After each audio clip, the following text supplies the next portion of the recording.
I'm Barabi.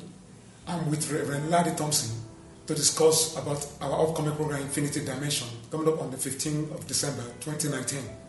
Man of God, can you please throw more light into the Infinity Dimension? Look, the revelation of the infinity dimensions of Jesus Christ is the game changer. It separates the genuine from the fake. Now, remember this, even the Pharisees could never ever understand it. When Jesus said to the Pharisees, Abraham your father rejoiced to see my day, and he saw it and was glad. The Pharisees went ballistics. They went crazy. They said, you are not yet 50 years old in time. They couldn't reckon with the infinity dimension. And you're talking about Abraham? Now, to establish the infinity dimension of the gospel further, Jesus said to them, before Abraham was, I am. They understood what that meant. They wanted to stone him. You see, the infinity dimension of the gospel brings certain dimensions out to you that make all the difference and makes the Bible become true. Beautiful. Can you now expatiate further what we will get after the program? Good. Let me just mention just maybe one aspect of what the infinity dimension of the gospel brings to you. It gives you a deeper understanding of sacrifice technology. It helps you to understand that a lamb was slain at the foundation of the world. The whole of the life of infinity dimensions is related to sacrifice technology. Right now in Nigeria, the sons of darkness and forces of darkness are out sacrificing the church of Jesus Christ in Nigeria. What do I mean by that? If you go back to the Old Testament, I can use a story from 2 Kings chapter 3. The king of Moab was under siege. He was losing. The church was winning. Israel was winning. So he brought out 700 elite troops. They couldn't make a dent. Then he thought, let's take the game higher.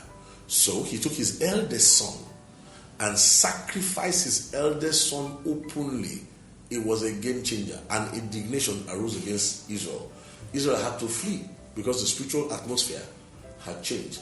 Right as we speak in Nigeria today, there are senators, governorship candidates, presidential candidates, diverse people who are offering up all sorts of things on satanic altars. We are talking about offering up their children to become, in order to become governors, to become senators and all that.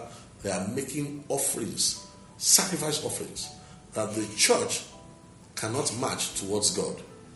Because the church has forgotten what it is to be a living sacrifice, because we have not understood the infinity dimension. Mary's lesson, there used to be killing of twins, there used to be human sacrifices, there used to be so much negativity in Africa, evil was ruling. But when people like Mary Slessor arrived, the hinderers, they arrived. The missionaries came with the gospel of the kingdom. Ajayi Crowther was raised by God with the gospel of the kingdom. They understood the infinity dimensions. And that made it easy for them to make themselves living sacrifices. That is how the light came and conquered the darkness.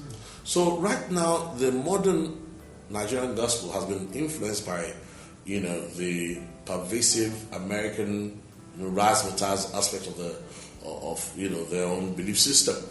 So because of that, we have what we call mechanistic materialism is being substituted for the gospel of the kingdom. And how do we know? The infinity dimension is missing. But once we get it back, light will shine, righteousness will pervade rulership, and the whole nation will change. We look forward to having you on Sunday, the 15th. Don't miss it. Actually, for a pastor or for a minister, you cannot miss the infinity dimension, because it's the only guarantee you have that Jesus will not one day say, I know you did crusades, I know you worked miracles, I know you prophesied in my name, but you know what the truth is? I never knew you. Get away from me, you workers of iniquity. But you see, if you intermeddle with the infinity dimension as a minister, honestly, there is no way that you and Jesus Christ would ever be strangers one to another. Hallelujah.